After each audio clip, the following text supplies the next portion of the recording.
Olá pessoal, então bem-vindos à segunda aula, né, aqui sobre fisiologia humana.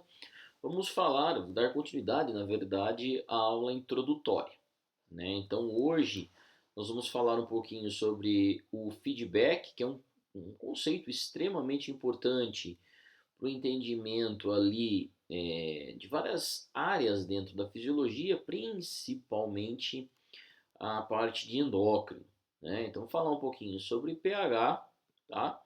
E sobre os tampões fisiológicos. Tudo isso daqui é importantíssimo, né? E está ligado diretamente ao conceito de homeostase, ao conceito de equilíbrio, ok? Então, vamos começar um pouquinho falando sobre o feedback. O que é feedback? Então, tudo, como a gente já havia discutido na aula anterior, está em equilíbrio dentro dos seres vivos. E esse equilíbrio é um equilíbrio dinâmico. O que significa isso? Bom, se eu fizer um gráficozinho aqui, significa que a concentração de alguma coisa ela vai ter um mínimo e vai ter um máximo. Então essa concentração ela fica na verdade passando entre esses limites mínimos e máximos. Ela fica oscilando entre esses limites, tá? Pensando nesse gráfico. Então, a oscilação da concentração, por exemplo, da insulina ou da própria glicose, ela acontece aonde? Num intervalo. Tá? Então, existe um intervalo de oscilação, por exemplo, da concentração de glicose, da concentração de insulina do nosso corpo, no sangue, no interior de uma célula e assim por diante. Tá? Então, o que acontece? Uma das maneiras de você manter as concentrações do que? De moléculas, substâncias dentro desse intervalo é exatamente através do feedback, mas principalmente o feedback negativo. O que significa isso? Olha só que legal. Quanto maior a concentração de glicose no sangue, então imagina que isso daqui seja, aqui seja na escala, aqui seja a concentração de glicose, vou colocar G de glicose, e aqui a concentração máxima e aqui embaixo a concentração mínima. Eu acabei de comer um chocolate, por exemplo, um bolo de chocolate. A concentração de glicose no sangue ela vai começar a subir. Só que ela não pode passar do limite. Se ela passar desse limite aqui, a gente pode entrar em coma e morrer. Então o que vai acontecer? Conforme a concentração de insulina ela vai aumentando, ou melhor, desculpa, a concentração de glicose vai aumentando, a secreção de insulina vai aumentando também. Conforme a secreção de insulina vai aumentando, a concentração de glicose chega no limite e daqui a pouco tem tanta insulina no sangue que a concentração de glicose começa a cair. Quando chega aqui embaixo, a insulina ela é reabsorvida, né? E a glicose ela já está dentro das células, então a concentração de glicose fica nas suas mínimas.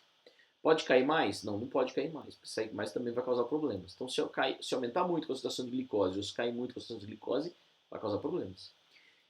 Aí você vai e come outro chocolate, a concentração de glicose vai aumentando. Conforme vai aumentando a concentração de glicose, vai aumentando também a secreção de insulina. Conforme a secreção de insulina vai aumentando, a glicose chega no seu máximo e começa a cair. Tá? Então isso é feedback negativo. Conforme a concentração, por exemplo, nesse exemplo, né, a concentração de glicose ela aumenta, né, ela vai estimular a secreção de insulina. A insulina vai ser secretada, vai baixar a concentração de glicose no sangue e automaticamente, conforme a concentração de glicose no sangue cai, a concentração de insulina também vai fazer o quê? Vai cair. Tá? Então a secreção de insulina vai diminuir. Né? Então isso que é feedback negativo. Né? Então você tem, quanto maior a concentração de alguma coisa, acontece a inibição da secreção, muitas vezes, daquela mesma coisa ou outro tipo de molécula. Tá? Então olha que interessante. A glicose ela estimula a secreção de insulina. Mas quanto mais insulina você tem no sangue, menos insulina vai ser secretado. Porque se você, assim, a gente vai ver no feedback positivo que se uma coisa estimula a outra, é que o negócio vai ser explosivo. Daqui a pouco tempo você vai ter uma concentração muito alta disso no seu sangue. Então, muito do que a gente fala em termos de moléculas, hormônios, glicose, insulina no sangue, na verdade no corpo humano, ele é controlado dentro dessas faixas porque a gente chama de feedback negativo. Então, quanto maior aumenta-se a concentração de alguma coisa, a tendência é que essa mesma coisa seja secretada cada vez menos, porque se você secretar cada vez mais, ela vai aumentar. Tá? Vai ficar, esse conceito vai ficar um pouco obscuro neste momento, porém, quando a gente chegar lá em endócrino, são tantos os exemplos de endócrino que e são grande maioria, né? Tem um ou outro que a gente vai ver aqui um exemplo até disso de feedback positivo. Então, um ou outro só que é feedback positivo, que vai ser bem fácil vocês entenderem esse conceito, tá? Então, neste momento eu quero que vocês gravem que feedback negativo é o seguinte: conforme você vai aumentando a concentração de alguma coisa, essa coisa começa a ficar tão alta em termos de concentração que ela inibe a secreção dela mesma ou de outras moléculas, tá? Ok? Então, conforme a secreção de insulina, nesse caso, aumenta, a concentração de glicose cai, a concentração de glicose caindo inibe a secreção de insulina, tá? Isso é feedback negativo. Outro exemplo, imagina que você tem um corpo numa temperatura de 36,5 graus, temperatura ideal do nosso corpo. Conforme essa temperatura cai, você ativa uma grande quantidade de mecanismos que vai puxar o seu corpo no sentido contrário, ou seja, aqui você vai ter que aquecer o corpo. Isso também é um tipo de feedback negativo, ou seja, você joga o corpo para um lado, você tem que puxar ele para o equilíbrio novamente. A mesma coisa acontece aqui, ó.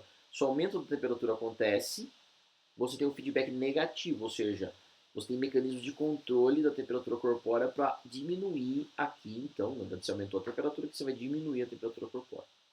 Então, esses daqui são exemplos de feedback negativo. Outro exemplo de feedback negativo, controle da pressão arterial. Então, ó, se a pressão arterial aumenta, o estiramento das artérias aumenta, o estímulo aqui, por exemplo, que é todo controle, né? O estímulo dos baroreceptores, são receptores de pressão nos vasos, né? E aí você tem o estímulo vago-vagal. O estímulo vago-vagal vai fazer o quê? Reduzir a frequência cardíaca ou causar uma vasodilatação, né? Porque aqui é frequência cardíaca, aqui é volume. A gente vai ver isso em cardio de uma maneira bem mais detalhada. Então, mas basicamente, se aumenta a pressão arterial, receptores vão mandar informação para o seu sistema nervoso central, ó, diminui a frequência cardíaca, tá? Por quê? Porque você tem que baixar a pressão. Vasodilata os vasos sanguíneos, as artérias e principalmente as artérias, né? Com a vasodilatação, a pressão sanguínea cai também. Então, aumentou a pressão aqui, caiu nesse lado, tá? Através da informação do sistema nervoso central. Então, isso aqui também é um tipo de feedback negativo. Então, percebam que o feedback negativo ele é um dos principais mecanismos de controle do equilíbrio, né, no nosso corpo humano. E o feedback positivo, aqui é muito interessante. Os hormônios ajudam bastante para o entendimento desse conceito de feedback positivo e negativo. O feedback positivo, por exemplo, aqui no parto, né, no caso de uma mulher. Então o que acontece? O útero da mulher aqui está cheio de músculos. Conforme o bebê ele começa a fazer movimento, e esses próprios músculos durante o parto começam a se contrair, né, e a pressão de estiramento sobre eles aumenta. A pressão sobre os próprios tecidos, né, sobre os músculos. Conforme isso é recebido, né, que essa pressão aumentou, essa informação é levada até o sistema nervoso central. E o sistema nervoso central libera o quê? Ocitocina. Só que olha que interessante, a ocitocina é um hormônio que cai no sistema circulatório e chega lá no útero e ele causa mais mais contração, tá? Leva a maior contração da musculatura do útero. Então você imagina, você tem contração, mais ocitocina, mais contração, mais ocitocina, mais contração, mais ocitocina. Isso aqui é um processo cíclico. Então não é mais no positivo o gráfico fica no negativo, né? O gráfico fica dessa forma. No feedback positivo, o gráfico fica dessa forma aqui, ó, né? Então uma coisa estimula a outra até você chegar a níveis estratosféricos aqui, né? De concentração de ocitocina e de taxa de contração da musculatura. Tá? Então esse ciclo infinito aqui de uma coisa estimulando a outra vai chegar num ponto até, né, o limite, e o limite nesse caso vai ser o parto. Né? Então o feedback positivo ele vai desaparecer só quando acontecer um evento. E esse evento, ele é, neste caso de feedback positivo, ele é o próprio parto. Tá? Bom, isso é feedback positivo e negativo. A gente vai usar muitos, mas muitos exemplos disso quando a gente for falar de sistema endócrino humano. Né? Agora a gente vai entrar um pouco sobre regulação de pH no meio interno. Um outro conceito muito importante. Por que nós falamos de P de H? Tá? pH. Pelo seguinte, porque tudo, né, toda a química orgânica, todas as moléculas da química, elas são dissolvidas num meio que a gente chama de meio água. Muitas coisas, né, sais principalmente, quando entram em contato com a água, eles se dissolvem. E se dissolvendo, se dissocia em íons. Né? Então esse é o ponto mais importante, formação de íons. Muitos sais, quando entram em contato com a água, formam íons. Que íons? Íons, por exemplo, se a gente falar NaCl, tá? Você vai, o NaCl, quando em contato com a água, se dissocia em Na+, e Cl-. A água também, ela se dissocia em H+, e OH-. Tá? Se você tem, então, um meio onde o excesso pende para uma quantidade muito grande de H+, você pode ter formação de reações indesejadas. Você perde o equilíbrio do solvente. Né? Então, por exemplo, o H+ pode se reagir com o Cl-, ou o H- pode começar a reagir com o Na+. Então é necessário que o meio, né, o meio água, tenha um equilíbrio perfeito, né, entre quantidades de H+ e quantidades de OH-, tá? Para que você não tenha reações indesejadas. Esse é o principal objetivo. Se a gente tivesse o meio, sei lá, se a vida não fosse baseada na água, fosse baseada no ferro, no qualquer outro átomo, a gente não falaria P de H+, a gente poderia falar P de Fe+, por exemplo. É uma coisa absurda, mas não é tão absurda quando a gente fala do universo, né? Porque o universo também tem outros exemplos, outros planetas, outras formas que podem. Tem lugares que chove metal e assim por diante, né? Outros planetas. Mas basicamente aqui, na vida, né? Pensando na vida na Terra, esse daqui é o objetivo. Por isso que a gente tem que quantificar o pH. Porque se você tiver um meio onde você pende para uma quantidade muito grande de H+, ou uma quantidade muito pequena de OH-, o que realmente vai acontecer é que você vai ter reações ruins, né? Reações que não são esperadas. Então isso pode atrapalhar o equilíbrio das reações químicas dentro de um determinado organismo, dentro das células do organismo. Tá? Então por isso que a gente fala de pH. Ok? Aí o pH, quando está tudo em equilíbrio, o pH é 7. O que significa isso? Quando existe a mesma quantidade de H+ e OH-. Se você, na escala, né, do pH, se você cai próximo aqui, né, na escala, vai caindo de 7 para 6, 5, vai se tornando cada vez mais ácido. Nesse caso, a quantidade de H+, ela é maior, tá?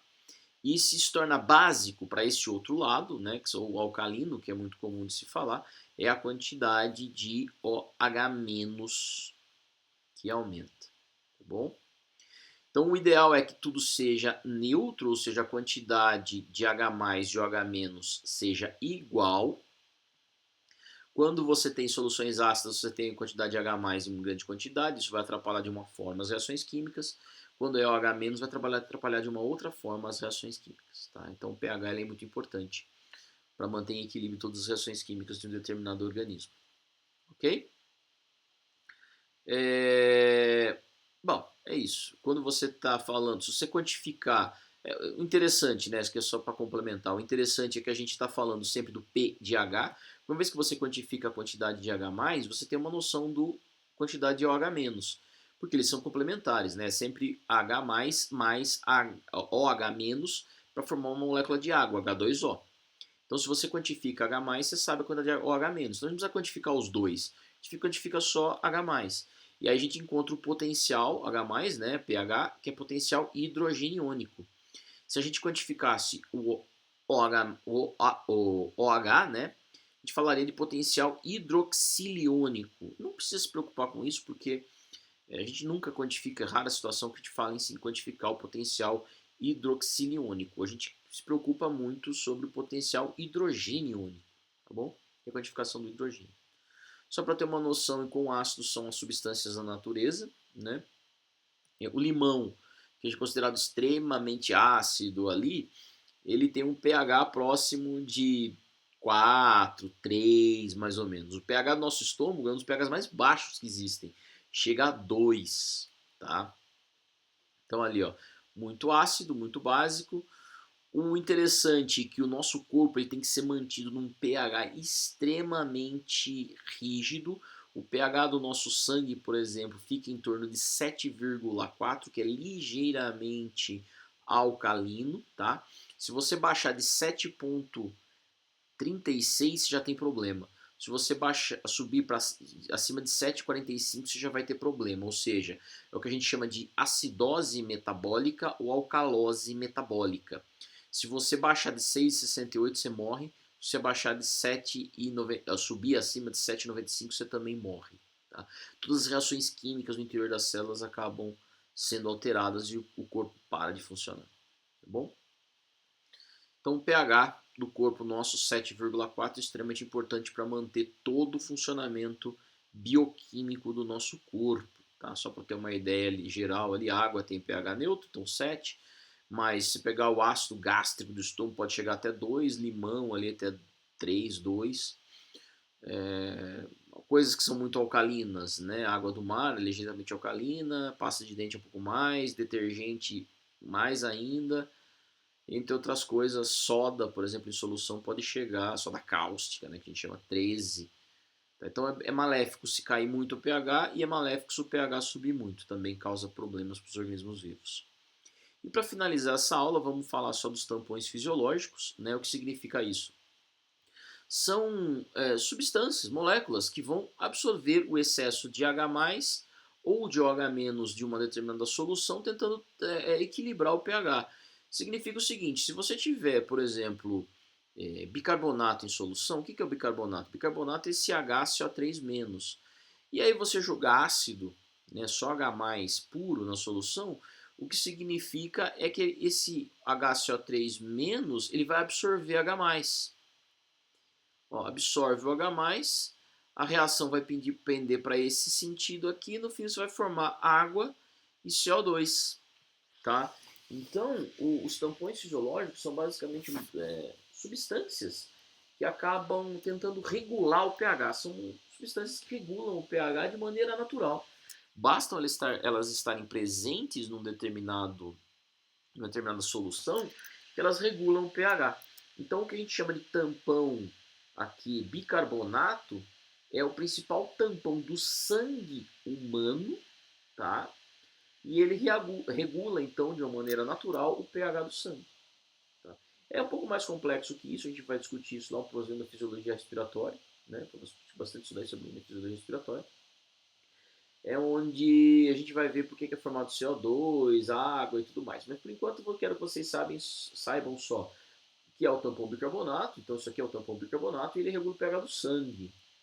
O tampão fosfato é outro tampão importantíssimo para o corpo humano, aqui ó, H3PO4, né? Ele vai se formar aqui ó, no fim de todas essas reações aqui, HPO4 2-.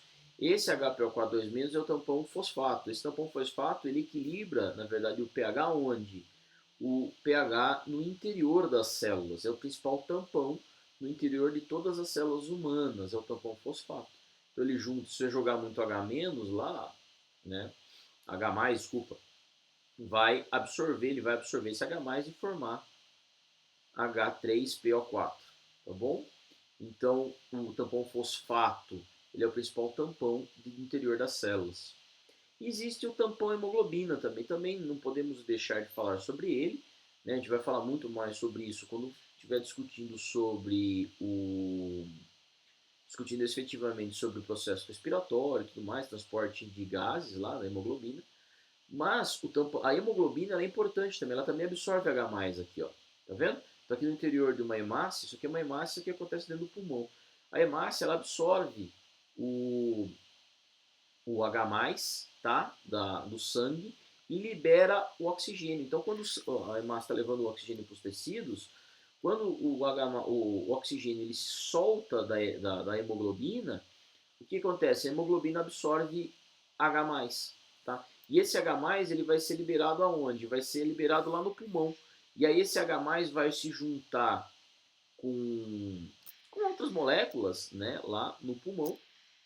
E muitas vezes ele é liberado, né, e se junta para formar água. Tá? Então, o H+, ele é absorvido no corpo, nas células do corpo, e ele é liberado no pulmão, e lá no pulmão ele reage, por exemplo, com o H- e forma água, tá? Equilibrando então o pH, ajudando a equilibrar o pH do sangue, tá bom?